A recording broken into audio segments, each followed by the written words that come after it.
तो hello guys, welcome back. तो आज हम पढ़ने वाले हैं यूनिट 2।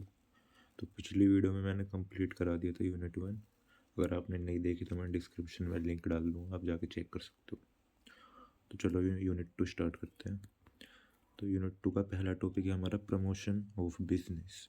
तो इसका मतलब क्या होता है? बिजनेस के प्रमोशन का मतलब होता है एस्टेब्लिश अ न्यू बिजनेस। मतलब ये MCQ में पूछ लिया जाता है, तो आपको ये याद रखना है कि प्रमोशन का मतलब ये होता है कि जो भी स्टेप्स हम लेते हैं एक नए बिजनेस को एस्टेब्लिश करने, मतलब एक नए बिजनेस को अपग्रेड करने के लिए, उसको हम प्रमोशन कहते हैं। तो आगे बढ़ते हैं कंसिडरेशन पे।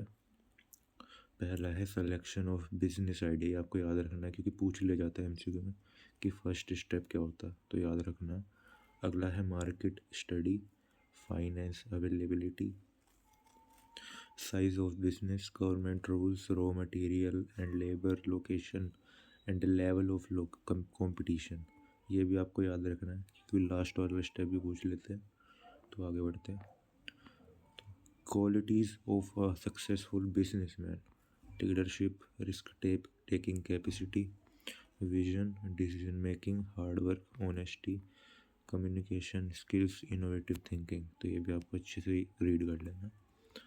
तो अगला है हमारा फॉर्म्स ऑफ बिजनेस ऑर्गेनाइजेशन, सबसे ज़्यादा इम्पोर्टेंट।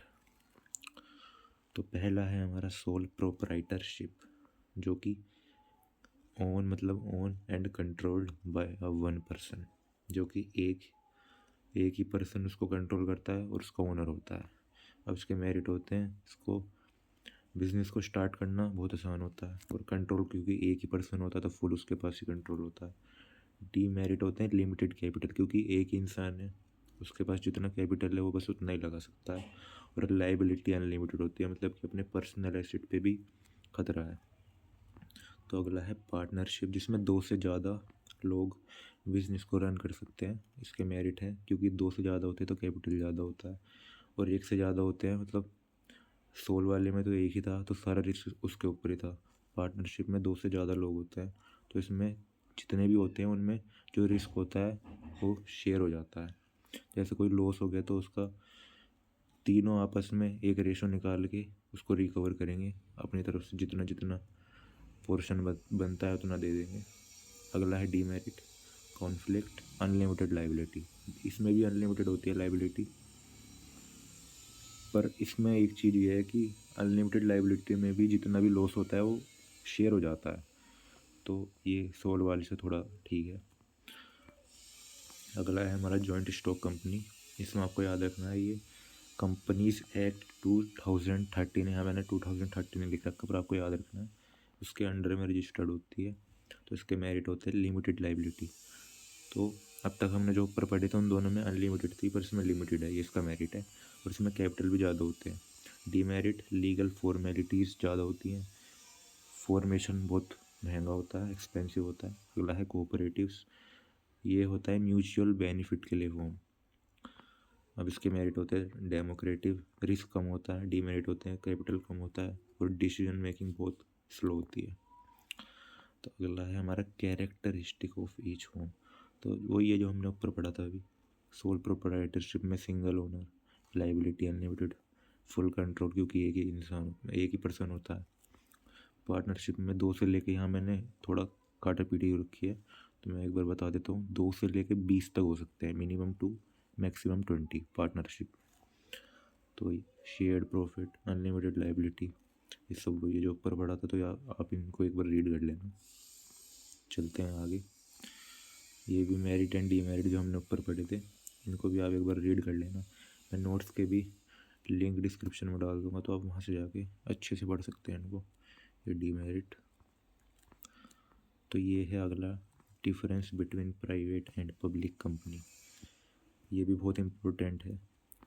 प्राइवेट कंपनी, ये बहुत आपको याद रखना इम्पोर्टेंट है कि मिनिमम कितने होते हैं प्राइवेट में, 2 मेंबर्स मिनिमम एंड मैक्स 200। और प्राइवेट कंपनी अपने शेयर्स को सेल नहीं कर सकती, रेस्ट्रिक्शन होता है शेयर ट्रांसफ़र पे।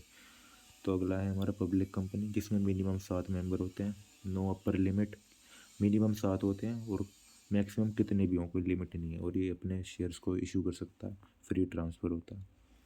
तो ये पब्लिक कंपनी, आप company that can raise funds from the public by issuing shares, debentures and etcetera bonds, जो भी लिखा है ये आपको एक बार रीड कर लेना है। तो ये हमारा अगला आता है, ये भी बहुत ज़्यादा इंपॉर्टेंट है, concept of one person company, OPC। तो इसमें भी एक ही पर्सन होता है एज अ शेयर होल्डर। ये भी कंपनीज एक्ट में हमारा इंट्रोड्यूस हुआ था 2013। इसके अंदर लाइबिलिटी लिमिटेड होती है और ये स्मॉल एंटरप्राइजेस के लिए सूटेबल होता है, जैसे कि सोल प्रोप्राइटरशिप। तो अगला है हमारा last topic, limited liability partnership, concept of LLP। तो ये कॉम्बिनेशन होता है पार्टनरशिप एंड कंपनी का, ये भी आपको याद रखना है। और इसमें भी लिमिटेड लाइबिलिटी होती है पार्टनर्स की, सेपरेट लीगल आइडेंटिटी। उसमें OPC में भी सेपरेट लीगल आइडेंटिटी थी, तो आपको याद रखना है कि इन दोनों के अंदर सेपरेट लीगल आइडेंटिटी होती है। अगला है no risk to personal asset, अपनी पर्सनल चीज़ों पे कोई रिस्क नहीं होता LLP के अंदर, OPC के अंदर होता है। OPC के अंदर भी इतना नहीं होता पर होता है, क्योंकि उसमें एक ही वन पर्सन होता है, इसके अंदर फिर भी एक से ज़्यादा होते हैं। तो ये हमारी यूनिट 2 ख़त्म हो चुकी है। नोट्स मैं डिस्क्रिप्शन में डाल दूँगा, आप वहाँ से जाके चेक कर लेना। तो thank you so much for watching, have a nice day.